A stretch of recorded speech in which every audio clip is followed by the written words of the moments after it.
Okay, you mentioned Money B the actor, so let's talk about Juice. Okay. So a lot of people may not know this. You auditioned to be in I Juice, did. and that's kind of how Tupac found out about it. Not in any shady way, but he was running lines with you, I think, because you knew he had been to the performing arts school and had done some acting. So tell me about how Juice came about. So at the time we were, I believe we were signed to Kara Lewis Agency. Yeah. The Kara Lewis Agency. And, you know, I guess a script came across for this movie, and they thought that my youthful look would be great for this character that they were looking for, which was the Steel character in the movie. It ended up being played by Jermaine Hopkins, right? And I never acted before, but we knew that Tupac had went to School of Performing Arts in Baltimore, and we knew he could act because he was such a character, right? So I asked Tupac to help me with lines to prepare for this character, for this read. And as I'm reading the script, I'm reading this Bishop guy. I'm like, this kind of reminds me of Tupac. And I knew he could act. So I was like, bro, I let him check it out. And then I'm talking to Atron, who's our manager. I was like, man, I think Pac should try to do it. Atron agreed. And, you know, as Pac's reading it, you know, Pac always wanted to be in movies. That was an aspiration of his, not so much mine. So I really didn't care, you know what I mean? And I knew that more than likely I wasn't gonna get the part because I couldn't act. So I'm thinking one of us should do it. And this is the guy who actually, you know, this is his wheelhouse. So it was by my suggestion, right? But I believe that Atron and Kara Lewis and I think it's the William Morris Agency. I believe that's what it was called. They somehow were able to get Tupac a read that same day. We were in New York, right? So I go up there with Pac and we meet Tretch. Tretch was gonna read for the part that Omar Epps got, which was Q. So the whole idea was I would be Steel, Tupac would be Bishop, Right. Tretch would be Q. Now, and it's kind of smart. You got guys that kind of already know each other, have some background right? with each So other. yeah, so like three friends, three right? real friends Yeah. being friends in this movie was the idea.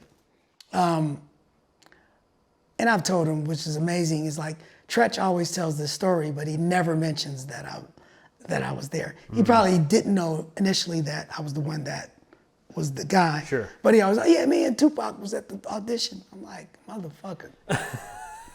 Right, he was there because I was right there too. Yeah. Anyways, you know, we do the audition.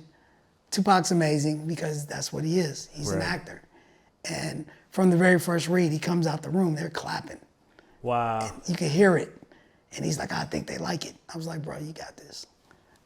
Because I think originally they had pictured a bigger guy, a bulkier dude, but if somebody comes in and owns the character, Oh, bro, he owned it. Like I said, rewrites the character in essence. I go in that room, I'm fumbling around trying to read it. And they was like, act like your best friend got killed and cry and all this. And I'm like, I can't. To do that. Yeah, you know, like where's their emotion? And I'm like, I actually know people that got killed. I didn't cry.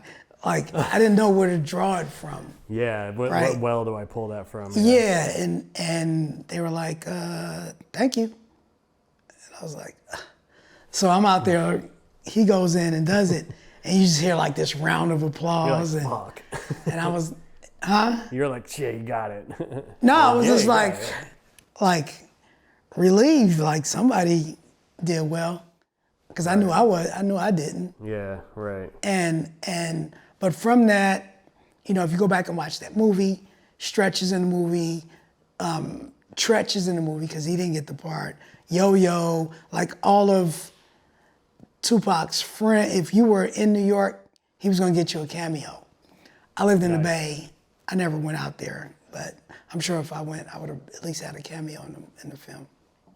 Ernest Dickerson directed an episode of Unsolved, which was based on murder rap story and a Tupac and Biggie investigation, and he directed one of the episodes. It was a 10-episode series at Universal, and I was a co-producer on that show. And one night, by luck, we were both walking out of the soundstage together, walking across the lot to go back to our offices in the cars, and so I had maybe a 5-minute conversation with him, and he brought up Juice. And it was interesting. He said that he blamed himself a little bit for what ultimately happened for Tupac, because he knew that when he cast him as Bishop, that not that he impersonated the character, but that it rose his star level, went up a big notch at that point. And so he kind of felt in some way responsible for Tupac's fame that came afterwards, because he knows he gave him that boost and then set him on that track. And obviously he means that in a very indirect way, but I kind of wonder if Tupac was on the star track regardless of what happened. Yeah, right? I would say, love Eric Dickerson, right? But I would also say to that, don't give yourself too much credit. Right. Right? I tell people immediately, because, he started with Digital Underground. We're like, oh, you are the guys that are responsible. No, we're not. Right. He just happened to come through us. If it wasn't us, it was going to be somebody else. He was a star when he was born. You know what I mean? Right. He was gonna, and he had the right mix. He had the work ethic, the determination, the actual star quality, the personality, the charisma, the attitude, the look. He had all of those things. The vehicle doesn't really matter. It could have been Digital Underground, or it could have been Naughty by Nature. Right. It could have been Juice, or it could have been Boys in the Hood. Right. Whatever it was that he did. Or it would have ultimately been Poetic Justice or whatever. Right? Or it could have been Rambo. Right? Or Miami Vice, or it could have been Pet Detective. Or he auditioned to be in the Star Wars prequel. Whatever it was, he was going to become the star that he was going to become. In my heart of hearts, I believe that he wasn't going to be stopped from becoming who he became. When we talk about being a star, if you're talking about, he said he feels responsible for making him a star, he was going to become a star. Yeah, right.